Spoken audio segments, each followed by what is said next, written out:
So, you may have heard one of the criticisms of the spiritually progressive world, the law of attraction, the secret people, if you have all heard of the secret law of attraction, is that there tends to be a little bit of narcissism. We're all about, I want to create or manifest things and that are for me. I want a big house and a car and all of that stuff. And for a while I went along with that criticism, but over my wonderful journey on this path, the thing that I am so in awe of is that I don't meet these narcissists that I keep hearing about. That I hear that people love the law of attraction and want to manifest greater things in their life, but I've never heard anyone talk about doing that and not wanting it for other people. The people I meet on this journey are extraordinarily generous. They want everyone to be happy. that as people are working on their own good, there's a desire for the entire planet to have its own good. I think the thing I have heard that actually has surprised me over the years is often I hear, well, I have my desires. If it's a little cold, I don't know what the temperature is. I'm noticing everyone sort of wrapping up. We have control. One of the things I've heard quite a bit, which I feel is beautiful, is people have said to me, well, I just don't know if what I want is in alignment with God's will. I don't know if my will is God's will. And that's what I'm really talking about today in terms of the house divided. Is my will different, separate than, or in alignment with God's will? Is having everything that I want God's will, my highest will for my life? For those of you who've been on a path for quite a while or done a lot of reading, you might notice that it seems to be two separate philosophies on this. There's those people who say, go after your dreams, create your treasure maps, know what you want, and claim what you want, speak it out loud, to be very specific about what you want. And then there's those like Joel Goldsmith, who we heard today, who says almost the exact opposite. He says, God knows everything that you want. You don't need to tell God what you want. All we need to do is sit and listen and hear God's voice move through us. We need to surrender and catch that vision and move ourselves into alignment, and we'll find ourselves in this wonderful flow, which is sort of a different vibration than always creating and thinking what I want. So there can feel like, at least I felt when I was going through classes, because I was introduced to Joel Goldsmith fairly early on, and so I read a lot of his books about just surrendering your life to oneness. And then I would take my Science of Mind classes that would say, no, you have to treat, we're working on relationships now. What do you want in relationships? We're doing on health. What do you want about health? And I'm like, I don't know, I just want to surrender. So I always felt like there was this division. I was going back and forth, like, do I say what I want? Do I surrender? Do I say what I want? So that's what we're talking about today. And we will have it totally cleared up by the end of the talk. We'll never have this challenge again. So the way I want to do this is going to be a very practical how-to guide to correct.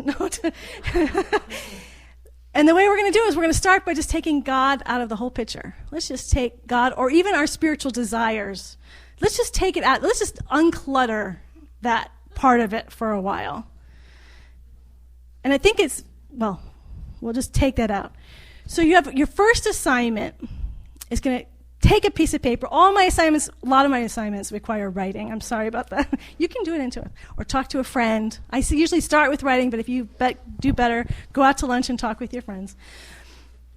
What I want you to start with is writing physically, emotionally, and mentally. 3 columns, everything that you want. You're not allowed to have any shame. That shame's a big one, especially on the spiritual journey. You're not allowed to have any guilt. You're not allowed to have any judgment, no judgment, no judgment, no judgment. And you have to write stream of consciousness. So if you want to have a house on countries all over the planet, and you want to have a private jet that takes you there, and you want to have someone who takes care of the house, and a personal chef at all those houses, you're allowed. You can tell I've thought about this, because I wanted that. I love traveling. I love looking at all these pictures. I'm like, that'd be so cool, but I wouldn't want to go on a plane with everyone. I want my own private jet. I don't have to take care of the house. I want someone else to take care of the house. Let your imaginations go. There is nothing, it's unlimited. Just think God is an infinite universe. Physically, emotionally. I want what kind of relationships, what kind of friendships, what kind of community, and then mentally. I want something that's challenging. I want to have rich conversations with my friends. I want a job that intellectually stimulates me. What do you want mentally? I want to be really smart, or I'm just do whatever. I can't. Physical is easier because you can see it. I want my mind to be free. I want my mind to have unlimited access. I want to learn. I want to know, be able to speak. My closest friend speaks 5 languages. I think that'd be really cool. I want to be able to speak 5 languages. I want to be able to talk to an economist and a politician and an artist and a musician. So those would be the mental things. Let it go. No judgment, no judgment, no judgment. I'm Macy Grace. No guilt, no shame.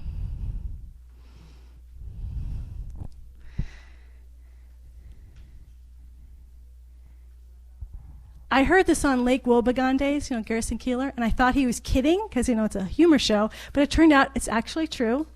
There was a research study, and it did say that people who were wealthier were happier.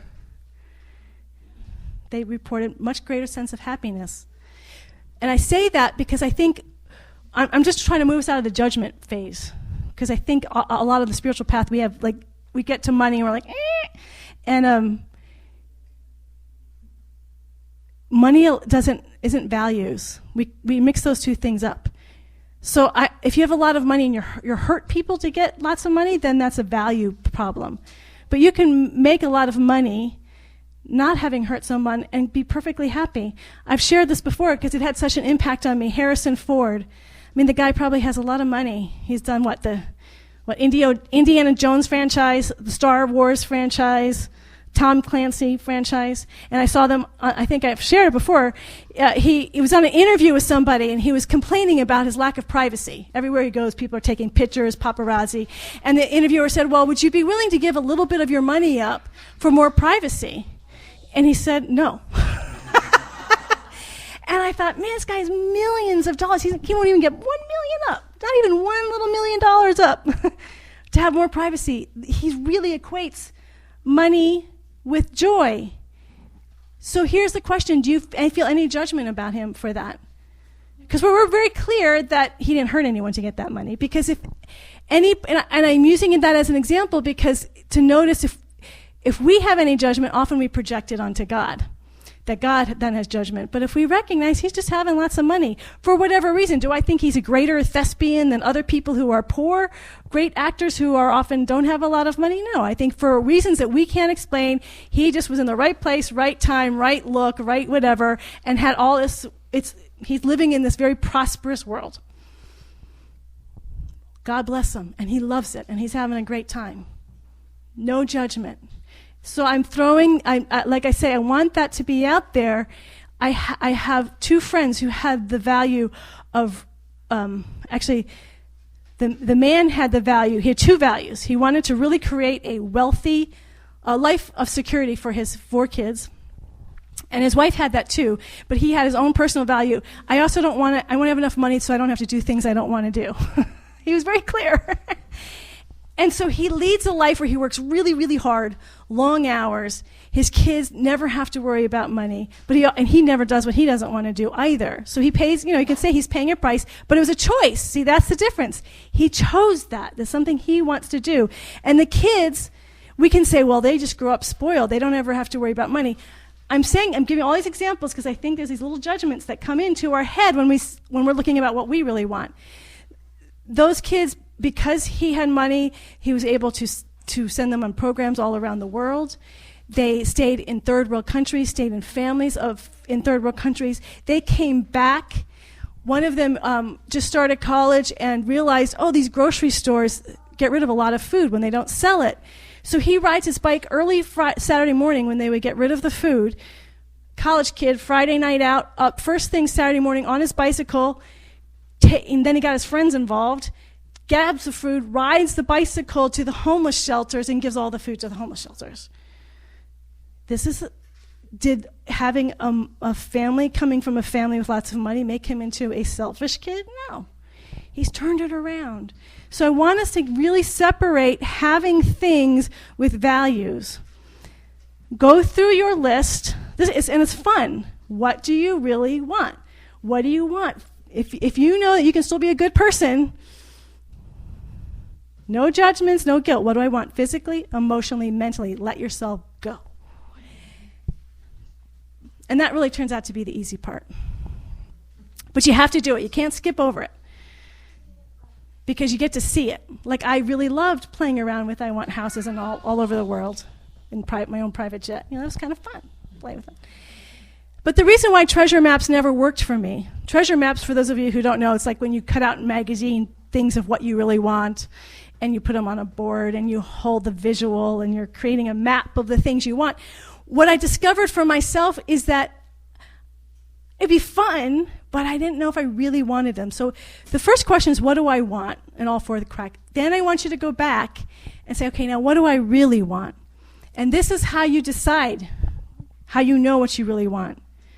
You're going to have to change to get what you really want.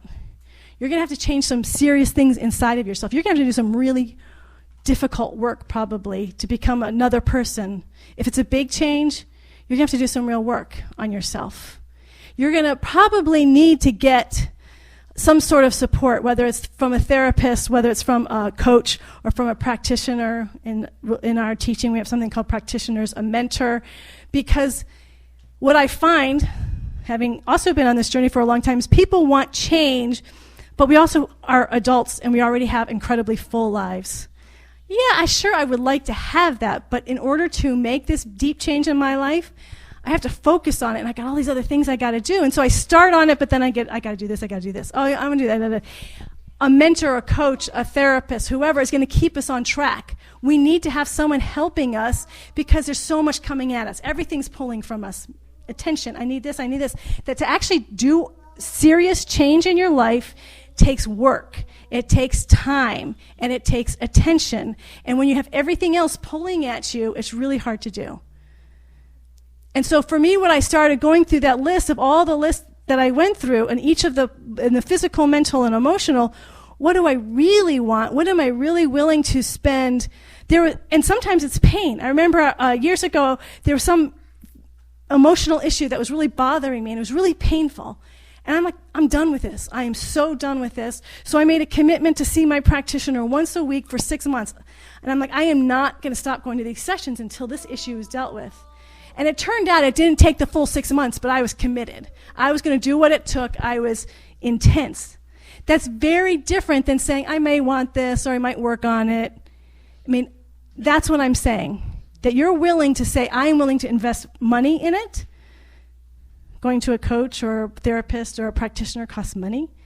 I am willing to invest my time and my thought into it. It's going to impact the people around me if I make this change. It's going to change me. If I just want this one physical thing, it's going to change my emotional and mental life. If I focus on the emotional, it's going to change my physical and mental life. That if whatever area we pick, it's going to affect everything. And that starts to narrow our list quite a bit. Because suddenly we say we want all these things, but what do we really, really want? Deep down, what do I really want? What do I really want to invest my energy on? So we have now a much smaller list, a much clearer list. I think we're getting into greater clarity here now. A much clearer list of what I really want, what I'm really willing to work on. Now let's bring God back into it. I think we're going to find ourselves feeling more aligned with that divine presence. Because there's a part of me that would say, well, I want to have a house on every country, but it's really not in alignment with who I am. I'm not willing to work at it. But what I am willing to work at, I'm going to find is very in alignment with the divine. And so I guess what I'm saying is a lot of times when people say, I don't know if what I really want is what God wants for me, and what I really think people are saying is, I don't think I really want it for me. Do you get the distinction? As much as I say I want a house on every country, I know deep down I don't want a house on every country. I don't want to really, it'd be a lot of responsibility. So I could say, well, I don't think it's alignment with God's will. Or I could just own and be honest with myself. I don't really want that. I kind of want it. There's a little part of me that wants it, like thinks it would be fun, but I don't really want it. And that's what this whole idea of the divided house, I think, ultimately is about being honest with ourselves. It's not about this God presence that we project all this stuff on out there that's separate from us, that does or does not want things for us. God wants our full bloom. It's always saying yes. It's like the dog that always comes up and goes, ha, ha, ha. That's dog. That's like, God reversed backwards. Just totally unconditionally accepting. Just feel how loved we are. It's us. We need to get clear within ourselves about what we really want, not what our parents want for us, not what our spiritual community thinks we should want, not what my friends think I want, not what my spouse thinks I want, what I want. Our biggest issue is not knowing what I want. It takes time. What am I willing to work on? What am I willing to give myself to? What do I want? And if we're not clear and we stay in this place of inertia long enough, Spirit will eventually move us. Okay, so now we have our spiritual desires. So after you've done all that, you're going to go into your spiritual desires column. Because we don't want to start with that, because sometimes our past training takes over. So now we go into our spiritual desires. Again, start with what you really want. You want to walk on water. You want to be fully enlightened. You want to turn loaves and fishes into many loaves and fishes. You want to heal the world of hunger. You want to take away all suffering and pain. You want to heal the world of duality. Just be as big as you want spiritually. Be big. And then go through and say, what do I really want spiritually? What am I really willing to commit to doing my daily work on, that I'm willing to invest time and finances on, and blah, blah, blah. So now you have these 4 things, probably much more in alignment than originally than you feel. But they might not always be totally in alignment. Well, I'll get to that in a second. Then what I want you to do is say, which one matters to me the most right now? And this is where it gets really important about not having a house divided. Let's say you have a physical issue. Let's say you're sick. Because I know this even when I get a cold. It feels like it sort of dominates my life. Just like, I can't hear because my hearings, I'm just all foggy inside. And that's like a little thing. If you have a physical issue, sometimes it's hard to care about the other things. I was reading about a Buddhist monk who all they had done was meditation, spiritual work, but then they got sick, and they said as soon as they got sick and they were in the hospital, they said it was like all of my spiritual practice went out the door. I couldn't do it because I was so physically overwhelmed. And their teacher came in and helped them move back to center, but they were honest. They were like, the physical health just dominated my existence. There's no right or wrong. We are not on this world plane to all be the same. If what you want to do is in the physical world, there's a yes from God. If that's more important to you, see, here's what I want to say. This has become more and more clear to me. When Jesus went out and taught the Sermon on the Mount, he did not teach that to the masses. Everyone reads it now, but he actually only taught that to the disciples. Every spiritual teacher that I know of, in every religion that I know of, has the people that their talks that they give to everybody, and then they have the people that are really intensely on that cycle. They go a little bit deeper. In fact, Joel Goldsmith, The Thunder of Silence, which is one of my favorite books, he only taught that to a very small group of people, and he's taught them for 9 years before he was willing to teach them that what the material in that book is. He didn't think they were ready in consciousness. And when you read it, and now anyone can read it, and you think, I'm ready for it. But we might not be ready for something that profound. So my point is even the spiritual path, and I say the reason why I've had to learn this is because sometimes you just can't see past your nose. For me, that's always been an intense desire for me, is a spiritual path, like easily more than anything else. And I had a friend who said to me, she was the dean of one of the ministerial campuses, and she said, Harriet, if I had to fill up my ministerial campus with people like you, I'd have 3 students. I was insulted by that. But I didn't get it, and honestly, I didn't get it. I'm like, what do you mean? And she was saying, well, it's not so all-consuming for everybody. I thought, why would you be in a ministerial path if it wasn't all-consuming? Duh. And but there's different levels, and I see it now, and we can't help it. I didn't choose it. It's just part of who I am. And thank God.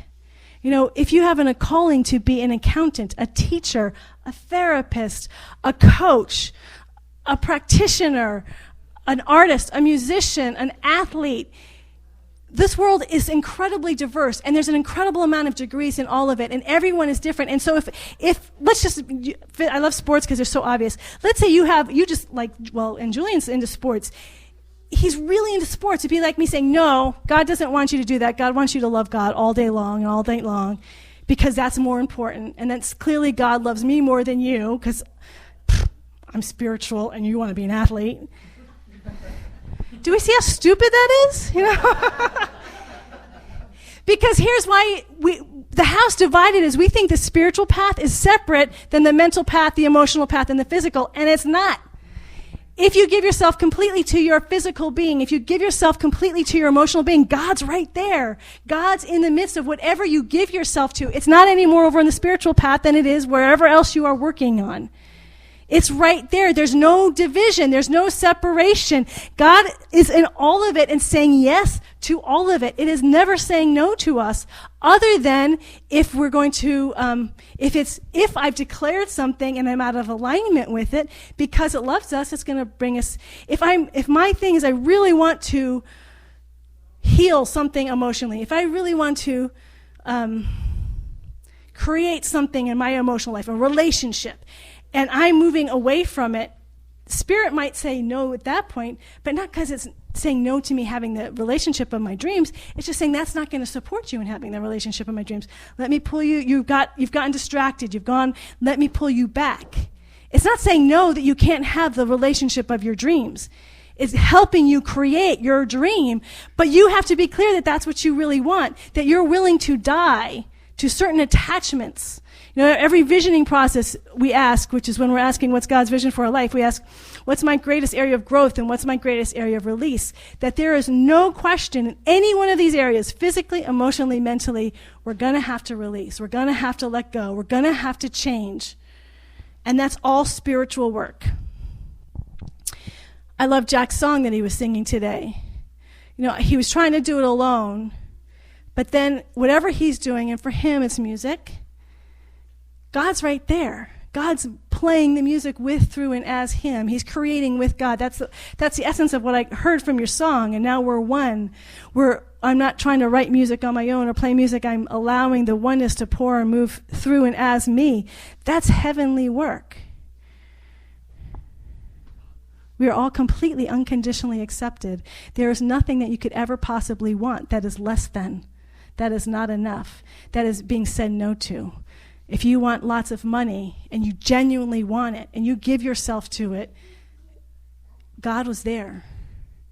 Now, the last point I want to make, what if we start something, because this happened to me years ago, and decide, nope, this isn't what I want. I thought I wanted it. I started working towards it. I told everybody this is what I want. I committed to it. I said it out loud.